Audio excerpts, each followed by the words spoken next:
visível e palpável, na forma de sintomas corporais. Por isso, é uma insensatez afirmar que o corpo está doente. Só o ser humano pode estar doente.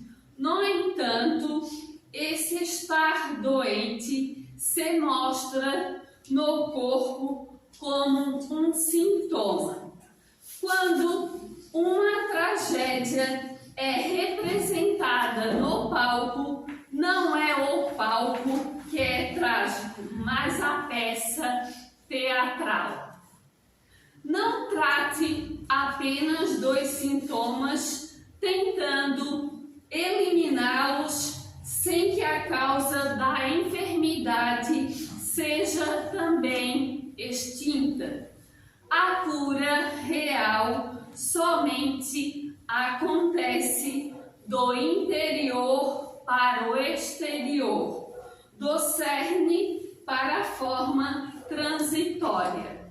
Sim, diga a seu médico que você tem dor no peito, mas diga também que sua dor é de tristeza, é dor de angústia. Conte a seu médico que você tem azia, mas descubra o motivo pelo qual você, com seu gênio, aumenta a produção de ácidos no estômago. Relate que você tem diabetes. No entanto, não se esqueça de dizer também que não está encontrando mais doçura em sua vida e que está muito difícil suportar o peso de suas frustrações. Mencione que você sofre de enxaqueca, todavia confesse que padece com seu perfeccionismo, com a autocrítica, que é muito sensível à crítica alheia e demasiadamente ansioso. Muitos querem se curar, mas poucos estão dispostos a neutralizar em si o ácido da calúnia, o veneno da inveja, o bacilo do pessimismo e o câncer do egoísmo. Não querem mudar de vida, procuram a cura de um câncer, mas se recusam a abrir mão de uma simples mágoa. Pretende a desobstrução das artérias coronárias, mas querem continuar com o peito fechado pelo rancor e pela agressividade. Almejam a cura de problemas oculares, todavia não retiram dos olhos a venda do criticismo e da maledicência. Pedem solução para a depressão, entretanto não abram mão do orgulho ferido e do forte sentimento de decepção em relação a perdas experimentadas. Suplicam auxílio para os problemas da tireoide, mas não cuidam de suas frustrações e ressentimentos. Não levantam a voz para expressarem suas legítimas necessidades. Imploram a cura de um nódulo de mama, todavia insistem em manter bloqueada a ternura e a afetividade por conta de feridas emocionais do passado. Clamam pela intercessão divina, porém permanecem surdos aos gritos de socorro que partem de pessoas muito próximas de si mesmos. Deus nos fala através de 1000 modos, a enfermidade é um deles e, por certo, o principal recado que lhe chega da sabedoria divina é que está faltando mais amor e harmonia em sua vida. Toda Toda cura sempre é uma autocura e o Evangelho de Jesus é a farmácia onde encontraremos remédios que nos curam por dentro. Há 2000 anos, esses remédios estão à nossa disposição. Quando nos decidiremos, toda cura sempre é uma autocura. E o Evangelho de Jesus é a farmácia onde encontraremos os remédios que nos curam por dentro. Obrigada a todos.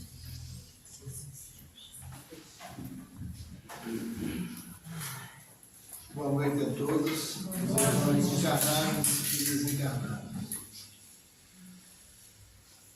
Levando bastante em conta a leitura de hoje, de abertura, ponderamos um pouquinho. Não somos doentes verdadeiramente. Quando muito, ficamos ou nos apresentamos doentes por efeito, por extensão. Assim, na casa espírita, estamos numa casa espírita ou somos uma casa espírita? O desejável é que sejamos uma casa espírita. Casa espírita não é a parede, não é o banco, não é a tribuna. Somos nós. Somos nós no plano encarnado e desencarnado, muito mais. Dito isso, convido a todos a fecharmos os olhos da matéria e levarmos nosso pensamento ao Pai Criador de tudo e de todos e rezar. Pai nosso, que estás nos céus, santificado seja o vosso nome. Venha a nós o vosso reino. Seja feita a vossa vontade, assim na terra como no céu. O pão nosso de cada dia que nos dai hoje. Perdoai as nossas ofensas, assim como nós perdoamos a quem nos tem ofendido. E não nos deixemos cair, mas livrai-nos de todos os males. Hoje, que assim seja. Dessa forma, declaramos aberta a nossa noite de hoje com a palavra do nosso irmão Giovanni. Fique à vontade.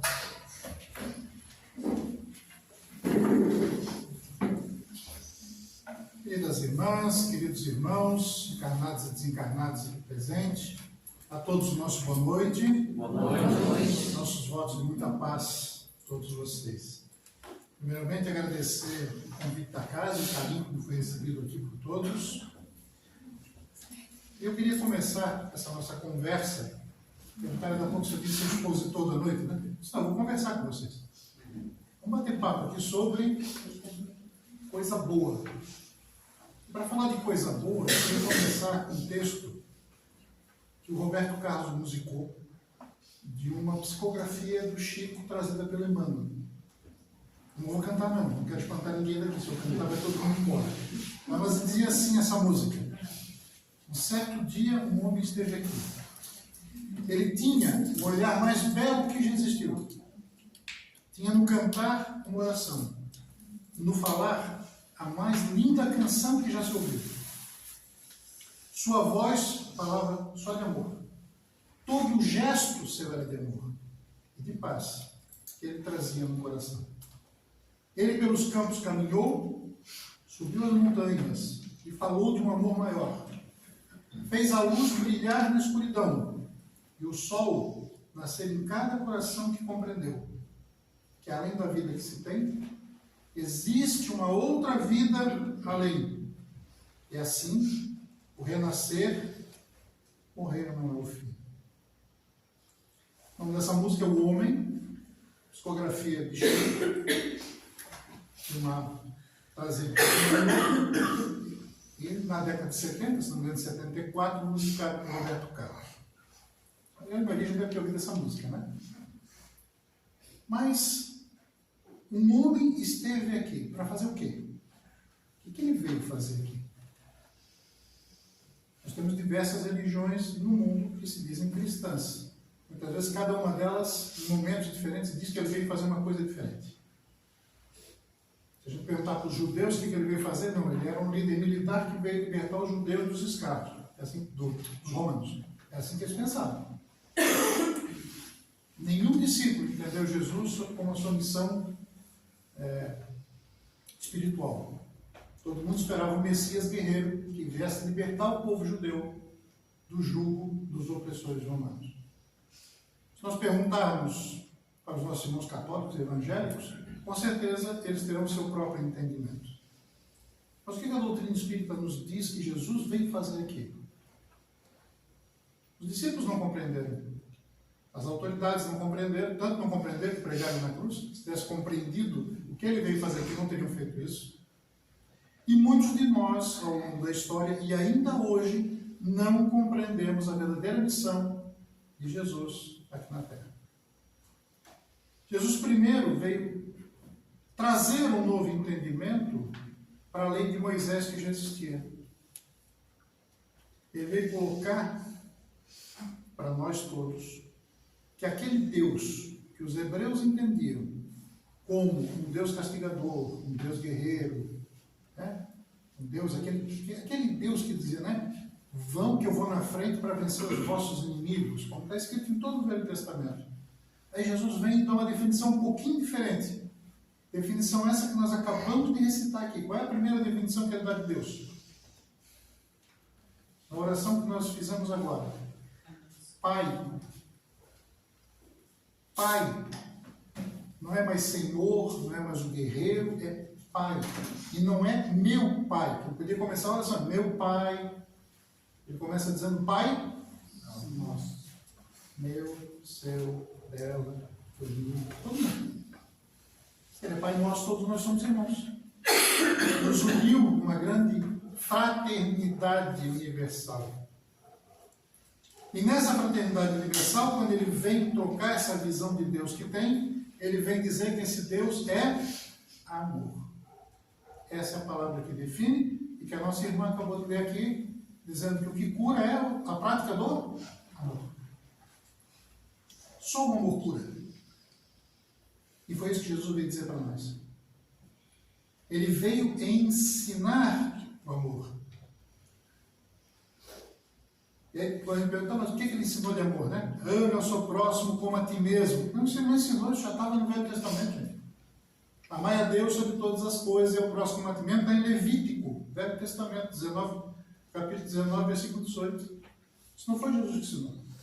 Ele apenas pegou do Velho Testamento, pegou da Torá judaica e veio dizer assim: amai a Deus sobre todas as coisas, ao próximo como a ti mesmo, mas ama também o teu inimigo, porque o Velho Testamento não deixava amar o inimigo, e vinha pedir para que nós amássemos a todos, e que não fizéssemos ao nosso semelhante aquilo que não gostaríamos que fizessem para nós. Que tratássemos o outro como gostamos de ser tratados. Ele vem amplificar para toda a humanidade aquele mandamento de amar ao próximo. Porque para os judeus amar ao próximo era amar outro judeu, né? Ele não ia amar um samaritano, por exemplo. Ele nem se dava, né? Era um escândalo se alguém conversasse com um samaritano naquela época. Um judeu não iria amar um romano. E Jesus vem amar a todos. Ele vem falar de amor. É isso que ele veio fazer aqui. Ele veio pregar, ensinar o amor. Mas tem um pequeno detalhe. Moisés falou de amor? Falou.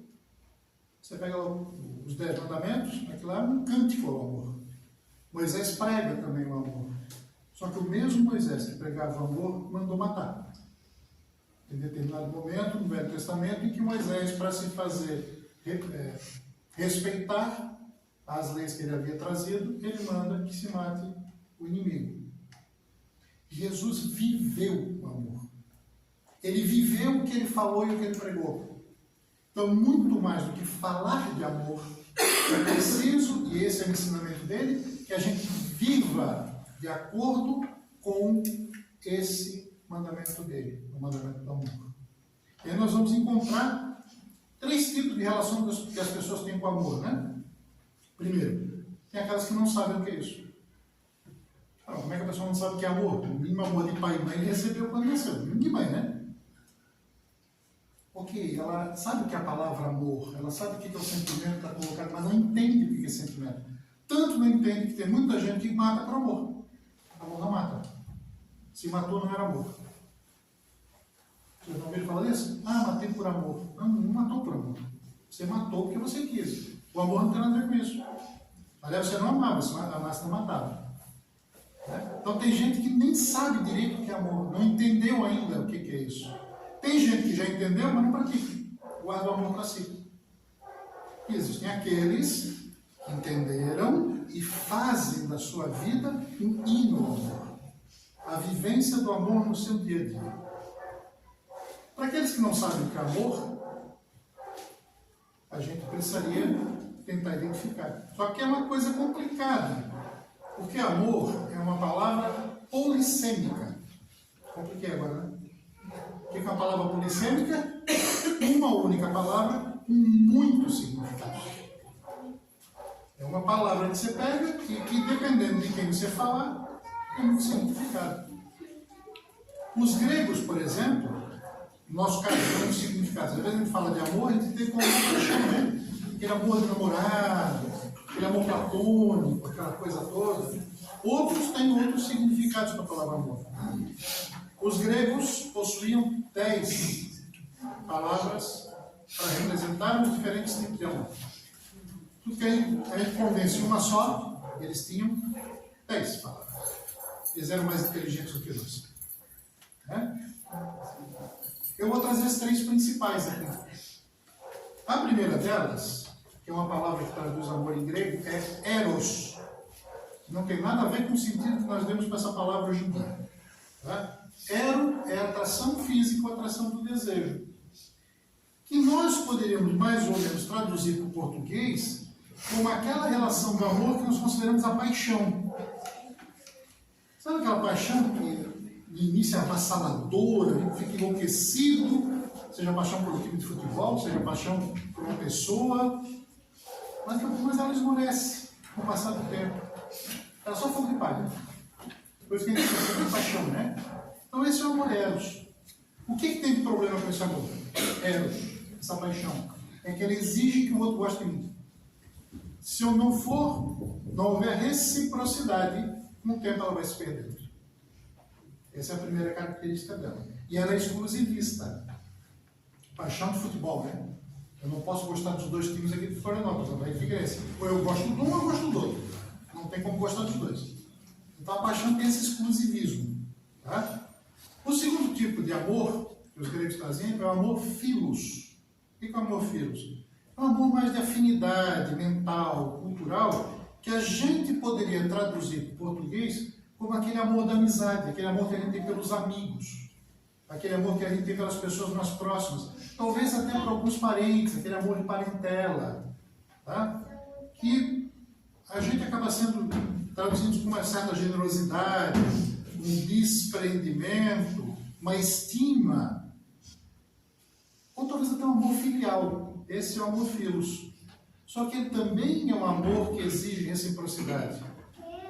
Quantas vezes a gente, como pai ou mãe, não fica chateado porque um filho não corresponde àquilo que a gente dedica para ele? Né? E a gente fica frustrado porque a gente fez pelo filho e o filho reclamou. Esse não é um amor como Jesus ensinou, esse é apenas um amor filial. É um amor philos. Porque ele ainda assim a gente espera alguma coisa do outro. Eu ainda estou esperando que alguém reconheça aquilo que eu fiz. E quando eu não reconheço, eu fico chateado. Então ainda não aprendi a amar o amor verdadeiro. E aí vem o terceiro tipo de amor, que os gregos vão chamar de ágape.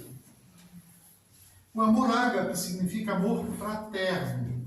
Fraterno é o amor entre irmãos, não irmãos de sangue. Irmãos como Jesus ensinou. Porque o amor ágape é o amor pregado por Jesus. E o que ele tem de principal característica? Primeiro é essa, de ver a todos como irmãos. E aí talvez Francisco de Assis, pobrezinho de Assis, da Itália, né, tenha sido aquele que melhor traduziu isso na Terra. Quando ele olhava para as plantas, ele dizia minha irmã planta. Quando ele olhava para o sol, dizia meu irmão sol. Quando eu olhava para a lua, minha irmã lua. Porque ele entendeu que todos nós somos criaturas criadas pelo mesmo autor da vida. Nosso Pai maior. Nós chamamos de Deus, né? Ele é o autor de tudo. E todos nós somos criaturas dele. E se somos todos criaturas dele, somos todos irmãos. E devemos nos tratar de maneira fraternal. Esse é o verdadeiro amor. Eu não olho para quem eu estou dando o meu amor, ou tratando de maneira fraternal. Não me interessa. Não me interessa a cultura, não me interessa gênero, não me interessa cor de pele, não me interessa absolutamente nada, nem religião. E principalmente, e nem time de futebol. Eu vou amar por amar, porque ali está outra criatura criada por Deus igual a mim. Esse é o verdadeiro amor que Jesus ensinou. Esse amor, ele, diferentemente de todos os outros, ele tem uma característica. Ele não exige reciprocidade. Eu amo incondicionalmente. Eu trato bem incondicionalmente. Eu gosto incondicionalmente. Eu não vou gostar se ele gostar de mim. E eu não vou ficar chateado se eu não tiver retorno desse amor. Porque eu faço porque eu sei que é meu dever amar a todas as criaturas. E foi exatamente esse amor que Jesus viveu. Jesus não perguntava se a pessoa era uma samaritana, como é que ele encontra lá no poço da Samaria. Ele não perguntou se era samaritana. O judeu não conversava com os samaritanos. E ele foi conversar. Aliás, é ela que ele explica pela primeira vez quem ele era, né? O anúncio dentro da missão dele foi dado a uma samaritana. Isso para um judeu seria um crime. Ele não se importa de maneira nenhuma de estar entre os cobradores de impostos. Ele não se importa, de hipótese alguma, também no templo, conversar com os fariseus e com os saduceus. Então ele não fazia distinção entre ninguém. O amor dele era para todos. E esse é o amor, essa benevolência universal, essa fraternidade universal que Jesus veio nos ensinar. Amor ágape. É desse amor que Jesus nos fala. É desse amor que Kardec vai nos falar. Kardec, quando ele começa a escrever a doutrina espírita, através das informações vindas da espiritualidade, ele vai colocar como lema da doutrina espírita: fora da caridade não existe salvação. Mas caridade é igual a amor?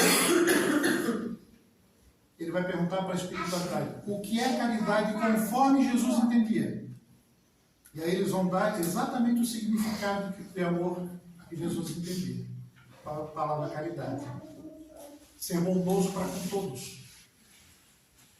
Ser bondoso para com todos. Já dizia minha avó: fazer o bem e não olhar quem. Mais certo do que isso, impossível. Fazer o bem e não olhar a quem. Segundo, ser indulgente com as imperfeições dos outros. Todos nós somos espíritos imperfeitos, habitando nesse planeta de provas e expiações.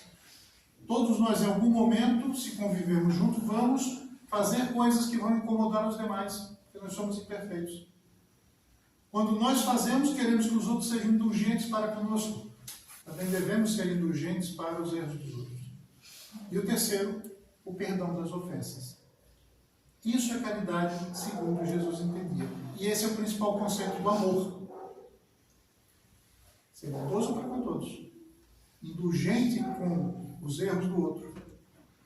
E o perdão das ofensas.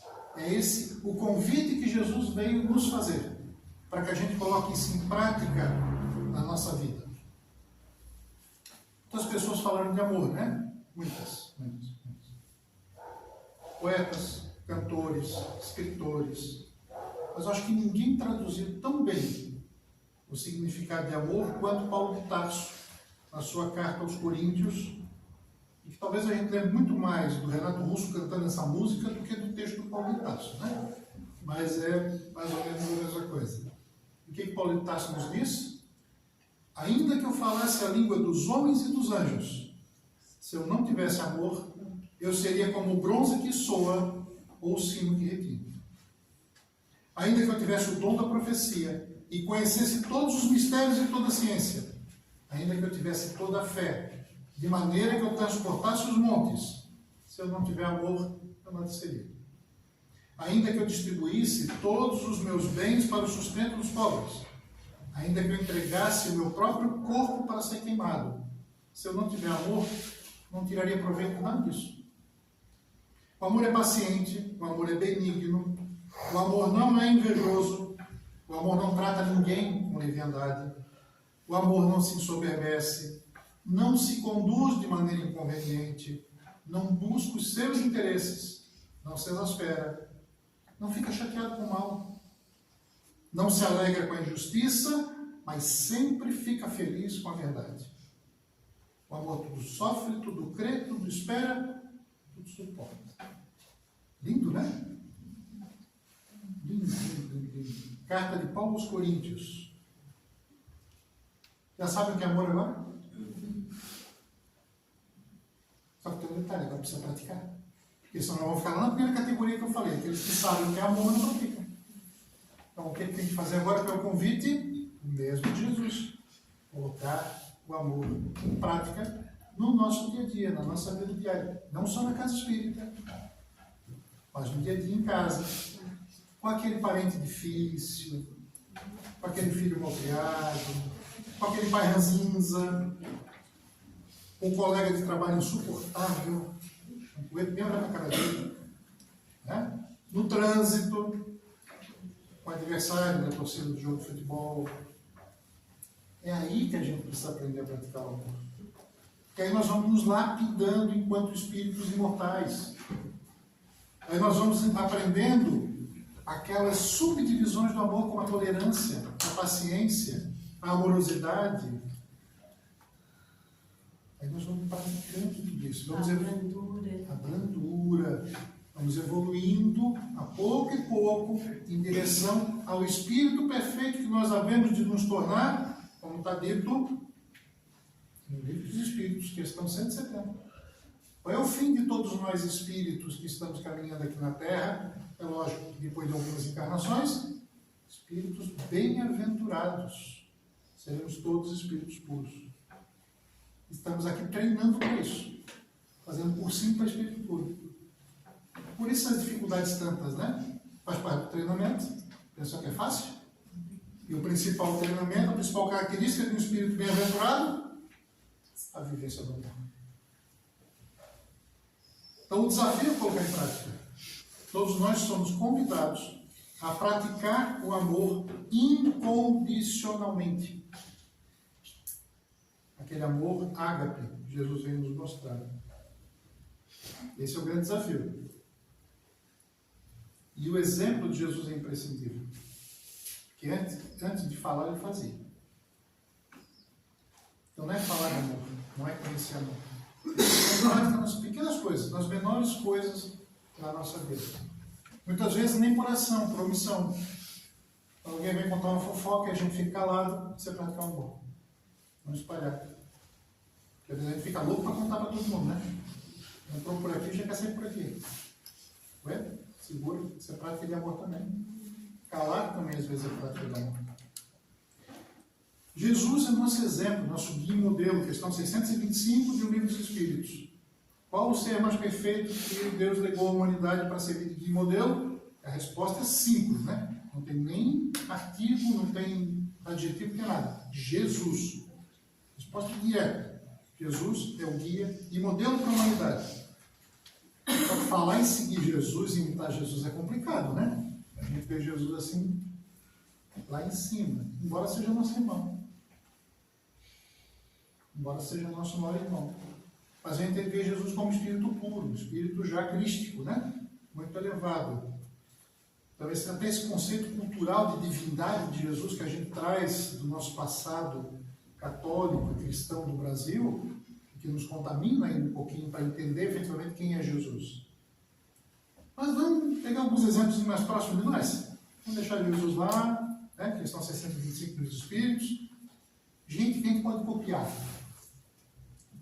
Irmã Dulce, Gandhi, Madre Teresa de Calcutá, seres humanos como todos nós. Francisco de Assis, Francisco Cândido Xavier. Temos aqui gente de todas as religiões também. Francisco de Assis era católico, Madre Teresa católica, Irmã Dulce católica, Gandhi é hindu. Nada católico. Embora ele respeitasse muito a figura do Cristo. Aliás, ele citava o Cristo invariavelmente. Né? Chico, espírita. Não é questão de religião. São espíritos que entenderam a necessidade da vivência do amor, que se deixaram tocar pelo Cristo para a vivência do amor. E colocaram em prática isso na sua vida. Mas o que eles têm em comum que a gente pode copiar? Agora vem a parte boa, agora vem a parte do roteiro, né? Agora como a gente copia? Primeiro, todos praticaram a caridade. Todos. Todos eles. Pegarem para ler os livros sobre a Bíblia de todos eles, praticaram a caridade. Todos eles tinham uma espiritualidade muito desenvolvida. Eu não falei religiosidade, eu falei espiritualidade, que é coisa diferente. Eu posso ter espiritualidade sem ter nenhuma religião? Posso. Espiritualidade é a comunicação minha com o canal de cima, com Deus. E eles tinham espiritualidade extremamente desenvolvida. Tinham um alto grau de elevação moral, de entendimento do que é ético, do comportamento ético de um ser humano para com o outro. Eles trabalhavam sempre a serviço do próximo, nunca a seu próprio serviço. Francisco de Assis era milionário, o pai dele era riquíssimo, ele abandona tudo para se colocar à disposição do próximo, criando a mais pobre de todas as confissões religiosas da doutrina católica, dos franciscanos. Para quê? Para se colocar à disposição do outro, sempre pensando no outro. Ele sempre tinha uma atenção especial pelos pobres dos pobres, pelos órfãos, pelos doentes, pelas viúvas, todos aqueles que sofrem. Eles tinham como características simplicidade, fé, tolerância, abnegação pessoal, sacrifício de si em função do outro. Todos trabalharam até o final sem reclamar dos impasses e obstáculos, que foram muitos para cada um deles. Não foi fácil a vida desses que eu acabei de citar. Concluindo, caminho para a felicidade é viver o amor ágape. Não a felicidade terrena, aquela felicidade corriqueira, que às vezes a gente acha que é felicidade, mas na verdade são lampejos de felicidade. A gente já pode ter uma noção do quanto isso é bacana, e essa felicidade vai ser imorredoura no futuro, quando nós nos tornarmos espíritos melhores, tá? Quando a gente faz o bem, não dá aquela aquecida no coração? A gente não sente aquele sentimento gostoso de que, poxa, acabei de ajudar alguém, isso me animou, né? Me anima. Mas é só um queijo. Porque às vezes depois a gente esquece, passa 2, 3 dias sem fazer o bem para ninguém, isso vai decaindo e a gente volta para as lamúrias do dia a dia. Agora imagine se você conseguisse ter essas experiências todos os dias, da prática do bem, de sentir esse calor por dentro, né? Vindo, essa felicidade vinda da prática do bem, da prática do amor. Então o caminho para a felicidade é viver o amor ágape, atender às necessidades, buscar aquele que sofre para amenizar as dificuldades, e não precisa procurar gente na rua, não. Às vezes o que sofre está do nosso lado dentro de casa, na escola, está dentro do nosso trabalho. Não tem só sofrimento físico, tem sofrimento psicológico também. Talvez a pessoa precise de um ombro, de um abraço, de alguém que lhe entenda. Isso é prática de amor? É, sim, é prática de caridade para com o próximo. Estender o olhar compassivo de compaixão, oferecer à mão amiga a palavra estimuladora e de carinho, e essencialmente, amar, como recomenda a lei divina, que está aqui na parte terceira do Livro dos Espíritos, a lei de justiça, amor e caridade, e como ensinou o nosso Mestre Jesus. No capítulo 11 do Evangelho segundo o Espiritismo, item 9, o Espírito Fenelon também afirma: para praticar a lei de amor, tal como Deus entende, é preciso que chegueis progressivamente Ninguém vai fazer isso do dia para a noite. Ninguém vai virar espírito puro no estalar de dedos. Isso vai depender do nosso esforço. Vai ser passo a passo, devagarinho. Mas é preciso que seja devagarinho, mas sempre, né? Constante. É preciso que chegueis progressivamente a amar todos os vossos irmãos, indistintamente, sem nenhum tipo de rota. Nada exprime melhor o pensamento de Jesus, nada resume melhor os deveres do homem do que a máxima de origem divina que Kardec coloca para a doutrina espírita. Fora da caridade não existe salvação. É através da prática do bem, da caridade e do amor que nós vamos evoluir enquanto espíritos imortais que somos, em busca da felicidade verdadeira. Para terminar, vamos voltar para o início. Concluí a música do Roberto Carlos, do Chico Bemano. Eu sei que ele um dia vai voltar. E nos mesmos campos, procurar o que plantou. O que ele plantou? O amor. E colher o que bom nasceu. E chorar pela semente que morreu sem florescer. Mas ainda é tempo de plantar. Ainda estamos na época da semeadura. Fazer dentro de si a flor do bem crescer. Para lhe entregar. Quando num abençoado dia, nós nos encontramos com ele lá no plano espiritual. E todos nós vamos fazer isso um dia. Na condição de espíritos puros. Agora, importa semear. A colheita virá depois. A todos, muita paz e a casa do nosso agradecimento.